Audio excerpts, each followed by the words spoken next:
The content of this podcast is for informational purposes only and should not be considered medical advice. Always consult with a qualified healthcare professional for any health concerns. Take care of yourself out there.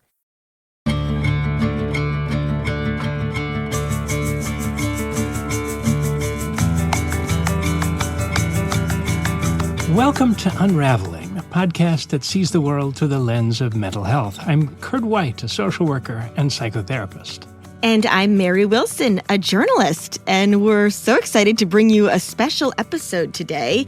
We're sort of pulling back the curtain and bringing in some voices behind the scenes, our wonderful producers, Hans and Andrew, to join us in the conversation about something that connects us all, which is food. And we also have a very special guest, an old friend of mine and a quite accomplished professor who's researched a whole bunch of different kinds of things: memory and learning, spatial reasoning, environmental psychology, cultural and group dynamics, and relevant to us today, the cultural psychology of food. That's Sean Duffy, who's joining us from Paris today, actually. Yeah, thank you. So I thought we could all say hello today, introduce ourselves, maybe in order of your favorite protein, from my perspective of how likely you are to be vegetarian. So I'd say Hans. Maybe Hans, I'll be up with you. So does that make me the most likely to be vegetarian? I would say most likely. Most likely, yes, absolutely. You would be correct about that. Yeah, I do eat a little bit of fish, so sometimes a little pescatarian, but generally vegetarian. Yeah, we nailed it. Tofu is my main staple. It's the main staple. That's right. I'm probably next in that, actually, but I was raised on a diet of exclusively meat, but I'm also a tofu guy. But I would say next in the order would probably be Mary. I don't know. I'm going to be the one who just jumps right in with steak. So off the bat. nice prime rib or ribeye. That's going to be me. Good. And how about you, Sean? I would guess you're next in my list here. Well, I mean, I lived in Japan. I used to live above a tofu factory. So particular to, I would just go downstairs and the grandmother who owned she would just give me tofu. And so I always have a love of tofu from those memories. Well, and Andrew, my guess of least likely to be vegetarian, Andrew. Oh, the obvious carnivore here. I would say it's usually a seasonal thing, but right now I'm going for a good roasted chicken with a little bit of lemon, olive oil, really simple. That's my protein of choice now. But it is also summertime, and I grew up in Wisconsin, so brats are also on the menu. Bratwurst. That's right. It took me half the summer last year to realize it wasn't a brat summer, actually. It was one of those. That is hilarious. There's Kurt just out there grilling people like, I'm really doing it. They're popular this year for some reason. I think I said that to Emily. I'm in the zeitgeist. Oh, my gosh. Oh, well. But I thought it would be fun for all of us to talk together today, to share a kind of metaphorical meal about food. It seems to be a thing that it would be almost a waste for only two people to talk together about. And I've been curious for a while about, Sean, your interest in the cultural psychology of food. And maybe you can start us off by talking about how you got interested in that and what is it that really is sparking that interest? Well, I think that really what got me interested is my interest in the diversity of human cognition and reasoning and thinking. I did work in cultural psychology, which the idea is that, culture makes up the mind in a way that psychologists tend not to focus on. Psychologists tend to look for universals. And in those universals, say that we're pretty much all the same underneath the skin, But what I really think is that, some of the practices that we go through in our daily lives are important for shaping how we think about, in general, broader things. So one of the things that is universal that we all do necessarily is eat, but how we eat, how we get our food, how we make the food, how we sort of celebrate together, varies from culture to culture. So I thought that by looking at those variations, one could, get sort of a key to deeper differences in the way in which people think about the worlds in which they inhabit. So that's what it came out of. But I also kind of like food and sort of always had an interest in cooking. And I thought that it would be a good segue from the work that I was doing in very basic level cognition and perception to something that is relevant to everyone's lives. And so I started getting very interested in reading and experiencing and observing how people, go to markets, in different cultures, how they, prepare foods. And so that's really what got me into this whole area. Is food more significant for some cultures, or is it a big deal for just about everyone? Well, I think for anything that you're looking at with differences between cultures, there's a lot more variability within a culture than between. Not to say that those differences between are unimportant, but even, in here in Paris, you have people finding the fastest food possible because they have other constraints. They have a job that they have to do.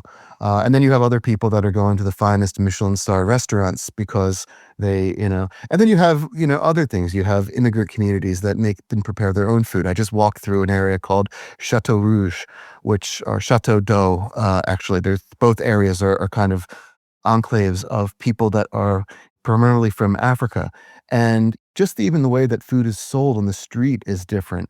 So I think that there's a lot of variability, within a given culture, but between cultures, I do think that there is significant differences in the way in which these cultures think about foods in relationship to their identity, to boundaries between different communities, whether or not you are from Torino or Milan. They make different kinds of dishes, and that sort of comes up with an identity that you live through. It always feels to me like I can hardly think of a story in my life about food that doesn't conjure a sort of multiple levels of identity. Sort of a what is it about me and only me? What is it about me and the group of people that I'm around? And is it similar, different to my family, or what tradition is it in? Whether it's mine or someone else's, there's almost always a story about it that goes well beyond the sort of simple sort of taste and smell, gustatory kind of elements of it. Yeah, and I think that every meal that we have is a story, and we might not even think of it as a story. I just walked by a food stand that were selling vegetables, and I couldn't help but marvel about like what is the history, the story of how these particular fruits and vegetables came together. Here we have corn over here, which came out from somewhere in Central America as a mutation of a blade of grass. That literally, corn came from that. And then we have over here potatoes that come from South America, and tomatoes that come from, and then we have okra, which come from Africa. All of these in their different little bins in the common market. There's such a story to each product and how it became part of a cuisine and how it came to be in a stall here in Paris. The same for in America. There's a wonderful documentary called High on the Hog and a book that's associated with it. And it talks about the story of African cuisine and how African American cuisine really, the whole story of it. And, who would have thought that, something as simple as macaroni and cheese has a history with slavery and with, Thomas Jefferson and going back. So I think that every meal we have our individual story of who we're with, how we got it, how we prepare it, or if we went to a restaurant, like why did we choose this particular restaurant? But even the fact that these foods that we're consuming that are on our table is a story at a historic level that's been shaped by numerous forces, whether it be economic, political, colonialism. And so it's just something that like next time you're at the food store, just, pause for a second and wonder about how do these foods, come to be here in front of me, and part of the cuisine that we eat. It's an amazing story. There's foods that my grandmother, my grandparents were Hungarian. Either they were immigrants or their parents were. They came over when they were young and lived in a pretty insular Hungarian community. My mother grew up that way and the rest. And they're all passed on now. I have no connection at all to that community, but I learned some of the recipes. And so a couple times a year I make some truly unusual foods from an American perspective. Mary can vouch for this. I don't know if you sampled it, Mary, but you smelled it, if nothing else. The Hungarian stuffed cabbage. It is amazing when you do something like that, that person, comes to life again. I was here in Paris a few weeks ago, and I made one of my grandfather's dishes, who passed away in 1998. And it was amazing how preparing that dish, a very simple beans and rice dish. I was walking later on around Montmartre, which is the region where I'm staying, and I kind of felt him walking next to me in a way. There was something about preparing that and the memories as a child of making this with him. And it also, engaged me back into cultural experiences of him being an Italian American. And, so I think that these things at the very micro level play an important role in memory and in connection. I mean, I felt, very connected with a person who I haven't seen in almost 30 years. Talking with grandparents, getting those recipes. I know the listener can't see this, but my mom did that, took photocopies of all of my grandma's recipes, and they're just sort of on handwritten. That's handwritten, beautiful. weathered index cards. And one chapter is on salads, but all of the salads involve a pack of instant Jell-O. So just gives you a look into that. That's really cool. You should try one. Yes, I remember them at holidays, and I think some of the ingredients are like a tub of Cool Whip, a tub of cottage cheese, a can of mandarin oranges. Always a can. Always a can. And it tasted pretty good, but yeah, I don't know if I would make that today. Right. Well, and also some of those recipes call for things that we wouldn't probably eat as much today, like margarine and other kinds of, food fads that, went in and out. So, but, it's always fun I always try to pick up those church cookbooks whenever I see one at like a used book sale, and just, try to page through it and see, in the 1983 Corpus Christi church menu book that they put together, like what people were making. It's kind of wild, but I think that we rely much more now on fresh ingredients than they did back in the 1980s and 70s. I mean, we don't see electric can openers so much these days. But it used to be the case that was a tool in everyone's kitchen because so many recipes required canned foods.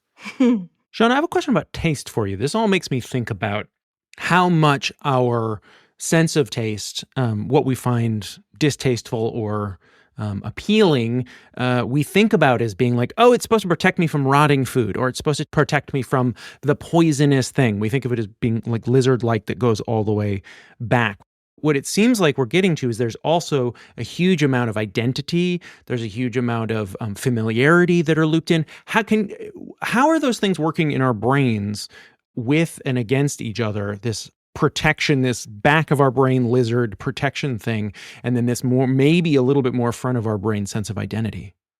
Well, that's an interesting question that I think that people have looked at, is particularly the cultural variability in some of these ideas of disgust, because there are certain food items and certain flavors that are acceptable in one culture and that are part of a cuisine. Bitter tasting things, like I'm thinking even in something familiar to us, to the American listener, of broccoli rabe. Broccoli rabe is very often used in some Chinese and also Italian foods. It has a bitter taste to it. Often people don't enjoy it, but if you've grown up on it, I mean, you tend to love it. Another example, cilantro, which there's apparently a genetic component to it, that some people feel like it tastes, they describe it as soap, and others, if you have this gene, it seems you're more likely, it's not 100%, but you're more likely to not like the flavor. But it turns out that if you get people, you slowly get them to eat more and more cilantro, they tend not to taste the soapiness anymore. And they begin to appreciate it. And I think that that's true for so many foods. Certainly there are, the bitterness is associated with compounds that are poisonous. So cyanide, for instance, has it's described as like bitter almonds as a flavor. Bitterness is something that we tend to avoid because like alkaloid compounds are often, harder to digest, and if not poisonous altogether. But then there are some things that are totally poisonous that we can't be protected from, like mushrooms. So there are poisonous mushrooms that apparently taste delicious, but they will kill you within a day because they destroy liver cells. But our brain is very flexible, and I think that when we think of the diversity of the kinds of foods that people eat, some of these things can be overridden. We often think that, flavor is off the tongue. Tongue really can only taste something like 5 or 6 different things: salt, sweet, bitter, umami, which is that Japanese sort of savoriness. But, most of our experience of food has to do with the smell. And then another part of it that we often don't think about is the texture. Often texture does not play as much of a role in our thinking about it. But just think that, there's a difference between having something which is very soupy like a chili and something very crispy like a tortilla chip. And we sometimes crave those different kinds of textures. Our brains are evolved to dislike, in general, flavors that tend to be poisonous, which are more alkaline or alkaloid, and desire those flavors that are things that we need, like, salt and sweet. I mean, just think of this. We evolved out of the ocean, right? Where salt was all around us. And then, we got onto land and escaping the ocean, but we had to somehow include this salt, which was such an important part of our biology that we evolved from, in our diet. And it's one of the reasons why we crave salt. It's actually, I think that when we say that I have a craving for a food item, there's never a physical craving for anything other really than water and salt, because salt really is a unique substance that's required for our cells to actually to work. And so I think that when you say, "Oh, I must need what's in this particular food because I'm craving it," your body actually doesn't really know that. You might, psychologically, like, "Oh, I haven't had apricots in a while, so I'm craving an apricot." But it's not like your body knows, there's a compound in an apricot that my body, other than salt. Sometimes I think about flavors and tastes and foods, just foods generally, even more than, the whole experience of it, that I think a lot of what I eat now, I never experienced at all in childhood. I had a very narrow kind of either sort of a Midwestern 1980s kind of meat and potatoes-y diet, and then this Hungarian food that kind of lived alongside it. But like, I'd never had olive oil before I went to college. I'd never had eggplant. I'd never had Indian food. I'd never had sushi. I don't think anyone had kale until 2005, but that's another story. But they certainly I had never had that. And now these are like things that I would eat a lot, or that if I got to eat them, I would really like them. But I think of, like, I mentioned sushi to my father when I was in college, and he just couldn't do anything other than make like a visceral disgust. Like, he was trying not to do that, actually.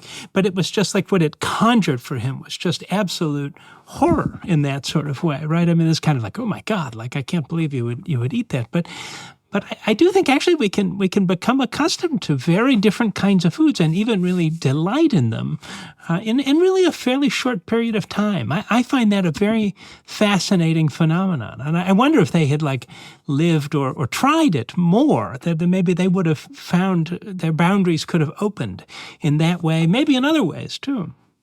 It seems, Kurt, though, like we're talking about just as much as the foods you like or crave or love or have a memory of define you, probably the foods that you don't have an equal amount and say a lot about your, do they say anything about our willingness to explore and be how open we are to other things? I think a lot about beer and how people talk about, I generally think a lot about beer. I meant specifically, I think about how there's a very traditional American male, I'm a Coors guy, I'm a Bud guy, I only drink Miller. But then there's this whole other type of beer drinker who has emerged, who is, I'm a craft beer drinker. And the whole point is, the whole idea behind saying that is, I don't have a beer. My aesthetic is all beers, or I want as wide a range. I want the weird ones just as much. And I actually would be weird for me to have the same beer twice. And so what variety says about us versus the things that we feel an identity with, is that its own identity?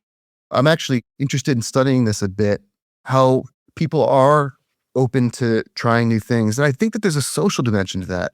I mean, how many times do we try sushi on our own just because we want to try it?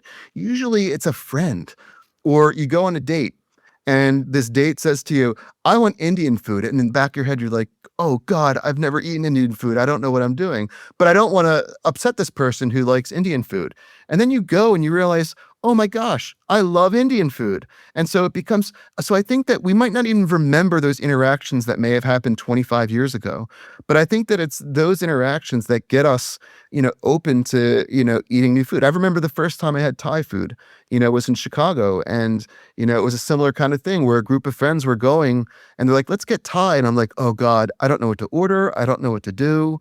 And, and then I went and I'm like, this stuff is amazing, but because very few cultures are offering for the general public food that's not amazing, right? Like very few restaurants want to push, customers away by offering foods that are completely unenticing. And I think that maybe we begin learning that as well. So that the next time we're more open to go to a Vietnamese restaurant or to go to a Georgian, like the country Georgia, a Georgian restaurant, because we realize that those other experiences were not so bad. But I don't know. I mean, most people don't have an unpleasant experience with another cuisine the first time they try it. But, what happens when one of the things I found in Japan is that the Japanese tended to like to give people something that was off tasting at first, a very fishy tasting fish, because they want to see a reaction. And, in a situation like that, you might be like, oh, Japanese food is awful. But, I think that that's just a particular thing that, young Japanese people like to do to, foreigners that come into their country and sort of like as an initiation rite, because this is a food that they're used to eating. And so it's like, you should try it as well. But I do think that most of the time, our exposure to new food items is more of a social event than an individual one. I love the litmus testy kind of nature of that too. It is kind of welcoming, but are you willing to be open enough to let some different kind of experience culturally in? I had a friend in high school where I was welcomed in their family in a different way after they served me what's now clear it was a test, kimchi, to see if I would eat it, and expecting fully that I would not. And when I ate it and asked for more, I was welcome there for dinner. I would be invited and other people wouldn't. And I thought that was kind of interesting. There's a metaphor element that runs through food. What are we saying? What are we saying that we're not saying when we're talking about food or experiencing food? And I'm very curious about that because it seems non-metaphorical, but I think it is. It's symbolic, maybe is a better word. Yeah, I think that in moments like that, it is symbolic that you're a member of one's group.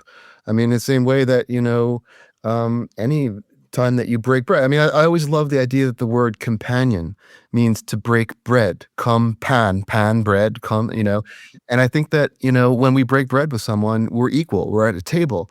I mean, I was in Milan recently and saw the Last Supper. And here's the sharing of a meal, one of the more important paintings of Western culture, and that you are one of us, one of this community of early Christians. If you were breaking bread with us, and to this day, you can go to a soccer court down the street right now, and there's a service going on where you can partake in that. And I think that there is this is a whole other topic of the religious aspect of all of this, but I think that food and our willingness to consume it, bread is easy to consume, but there are other things like kimchi that are harder for the average person to digest. I mean, it's a fermented cabbage. It's not your the most, but you apparently loved it.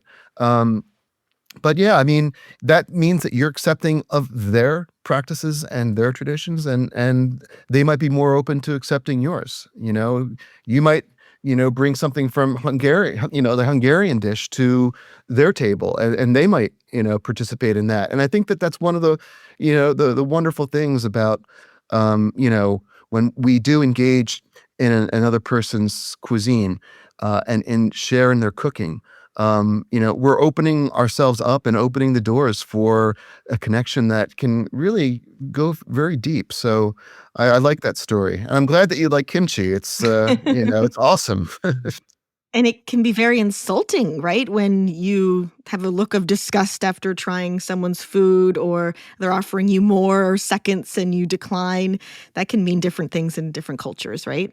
Absolutely. I mean, I think that there is, in my own family, my someone in my father's Irish side of the family, many decades ago came over and refused to eat my Italian side of the family's, uh, Italian food, spaghetti or something like that.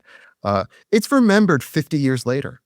You know, that insult that insult is literally from the 1970s somewhere, is remembered and brought up every time that the name of this person who shall go unnamed is brought up. That this person rejected my food in 1972.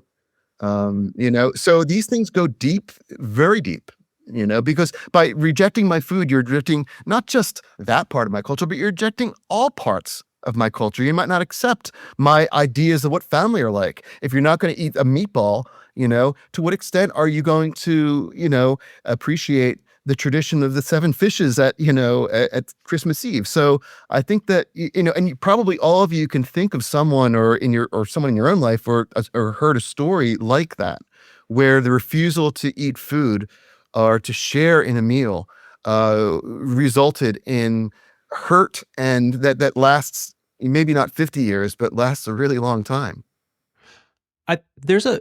Kurt, your metaphor framing, I think, is really there. I have an alternate metaphor that kind of ties actually into what you were just saying, Sean, which is, so I grew up in the Twin Cities in Minnesota. I still live here, grew up here and lived here. And I've been going to the farmer's market since I was a little kid.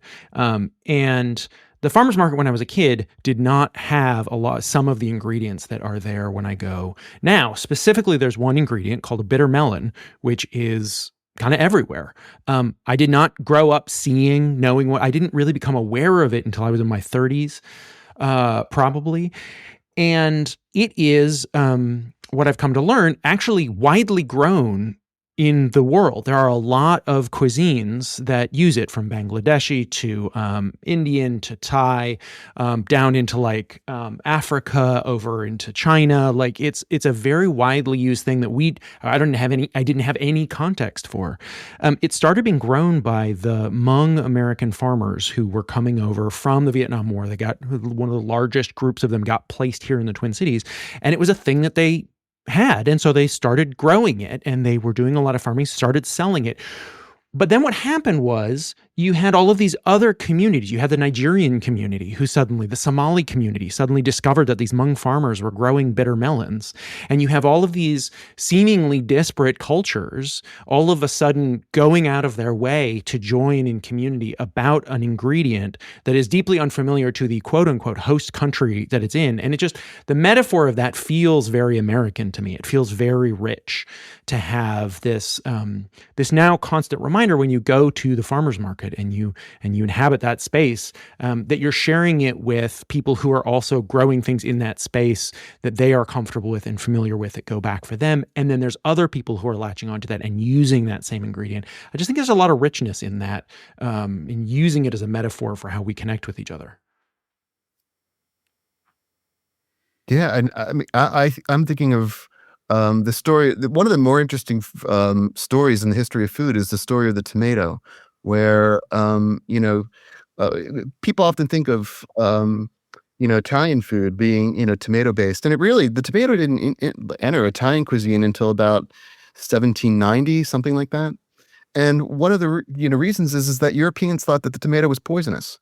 And so it actually took a person who was like the Johnny Appleseed of tomatoes to stand on Boston Common and eat a bushel of tomatoes and show that he was still alive.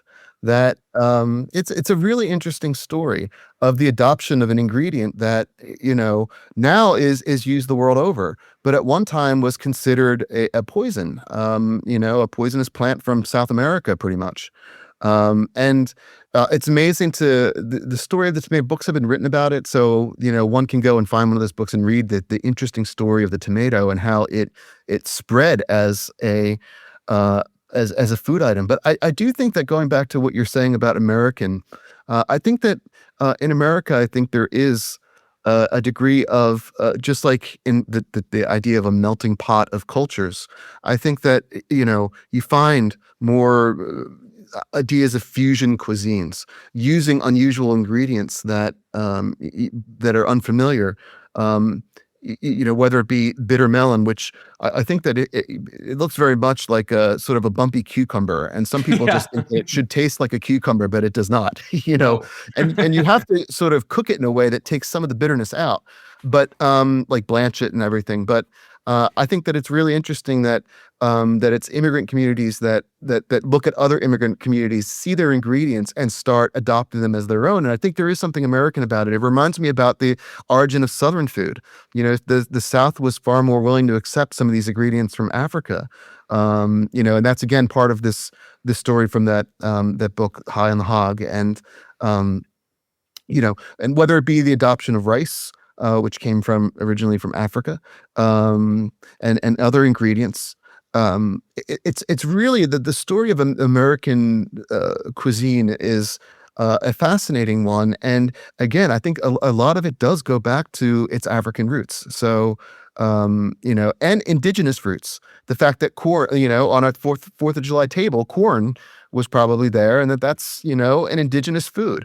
Potato salad that was there. That we do adopt foods in a way in which maybe other cultures do so less. But I think that your point, it's a really interesting story. I'd like to read more about the bitter melon story and how it, that's a great example. Yeah.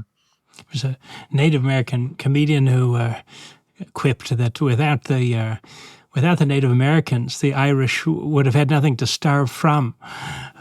There's so many things that we now think of as sort of associated highly with one culture. The hot peppers of India, for example. The tomato. The example that you gave actually sort of came out of a particular history, and it's a little complicated though, isn't it? Because we like to. I mean, there's a way that we can talk about it as a kind of a sharing, but actually it often has a colonial or violent or foods and sugar production had so much to do with the transatlantic slave trade, for example, in this country. So our availability of spices today feels wonderful on the one hand, but you can watch a TikTok video about a person picking cacao beans that's never had chocolate, for example, right, and things like that.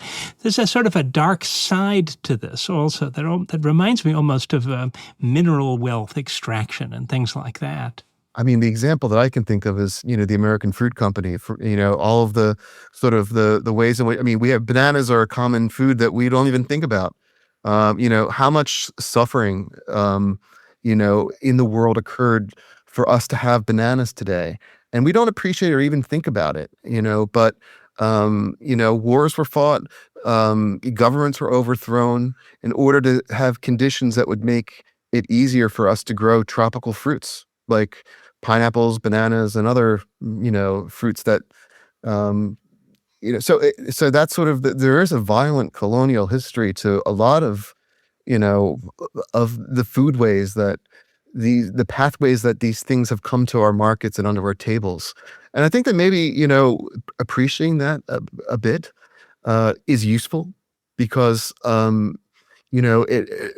we often just think that these things just appeared out of nowhere and that we shouldn't have to, think about their history. But I do think that understanding the history of our food makes us appreciate it more, that, what it is and how it got here. It makes it a far richer story, but it is a sad story most of the time. It's very rarely is it a happy story. I was just going to say there's a lot of disconnect even with kids who don't know where the egg came from, or, they're getting the little chicken nuggets and they don't realize that that's from a chicken. I'm coming from a 250-year-old dairy farm in New England. So we had milk with every single meal and we knew where the milk came from. And there does seem to be sort of a disconnect almost more now than I'm sure there was when people were planting and growing this food themselves with what's in the grocery store. That makes me think of like supermarkets, which don't really exist everywhere in the world.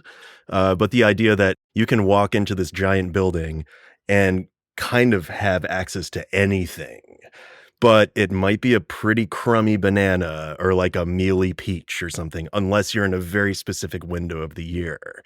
And I think that kind of like dilutes people's taste and view of food a little bit, that you always have access to this thing, but you might have an experience of it that it's not the type of thing that you would normally pick up because it's just not ripe. It's not in season. It's not the right time of year for it. Tomatoes, they're shipped with some sort of gas to keep them in a certain state. And then they're designed to ripen not on the vine, but like afterwards in market or in transit. And the same thing with apples and other, by the way, bananas produce ethylene gas. So you don't want to put bananas in the same bag as apples or it'll make them ripen really quickly. There's like little things like that. But I really think that one of the things that I'm trying to, encourage is for people to garden. I think that it not only is it a really positive experience to grow your own food and to understand where food comes from, but the quality of food that you produce and the experience of the physical experience, the exercise that you get tilling the ground and doing all the things that are associated with it, and the sort of cognitive learning about the diversity of, whether you're planting in rows or you're intermixing. There's so much learning involved, and especially if children are involved, to teach kids about this. I think that every school should have, instead of a parking lot, should, take away a couple parking spots and make a garden and have that be an important part of the educational mission, because I think that knowing where your food comes from and how it doesn't just appear on a shelf, but also having the experiences of watching food being prepared. There's a great documentary called Our Daily Bread. It's in German, and it just shows you how food is prepared, whether it be chickens or beef or how different plants are raised or grown. I think that understanding where our food comes deepens our appreciation of every meal, that, we understand that, what I'm eating it did not just come from a kitchen, did not just come from a store, but there was a whole economy around the production of food. But I think that it starts with a simple garden in your backyard, and biting into that tomato in the middle of summer is, I don't know how many of you have gardens, but that is an experience that is a highlight of every summer that I've ever had when when I'm not now being in Paris, but when I was living back in the US. That first really ripe, warm tomato is the best. Is there any better flavor? I wonder if maybe everyone could say what you would want to eat next, if you could, after having this discussion with one another. The gardening just made me think of my dad's cucumbers, and we would go out and pick them before dinner every night. He'd cut them up, put some salt and pepper and vinegar on them, and it was just the perfect little appetizer and just so fresh. Yeah. I didn't realize until just a couple of years ago, when we grew our own eggplants, that eggplants are not supposed to be soft. I didn't know that an eggplant was supposed to be ferment and juicy and fantastic. It's just, or a carrot, like a fresh carrot. Oh, just so sweet, so amazing. Oh, I'm thinking, I live in Western Massachusetts, and we're at the peak, getting towards the other side of blueberry and raspberry season. And our fridge is just filled with fresh berries right now. And I'm really excited after this call to go and pop like several handfuls of berries into my mouth. that's the only way to do it. I love the slicing cucumbers you get at this time of year. I think I'll stop on the way home today and get some from the little farm stand store that's near our house, and just have them with a little bit of salt and pepper and spice. Mm-hmm. And you know what? I'm actually going to do that too. This is how food ideas spread, that there's some guy in Paris that's going to be cutting up a cucumber, putting salt, vinegar, and pepper on it, and having it as part of his meal tonight. I think there's something beautiful about that. Well, Sean, Professor Duffy, thank you so much for talking with us today. And thank you, Hans and Andrew and Mary, for this wonderful meal we've made together. And, I hope we can do it again sometime. Yes, I'd love to share a meal with each one of you right now. I know. I wish we were all around the table.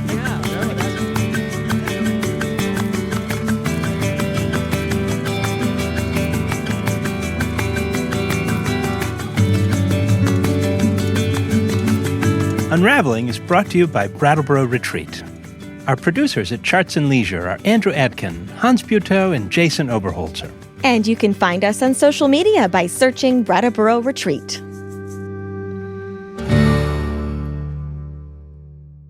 Brattleboro Retreat is committed to exploring diverse perspectives on mental health. While we invite hosts and guests to share their insights, the views expressed are their own and do not necessarily reflect the policies or positions of the hospital or its staff.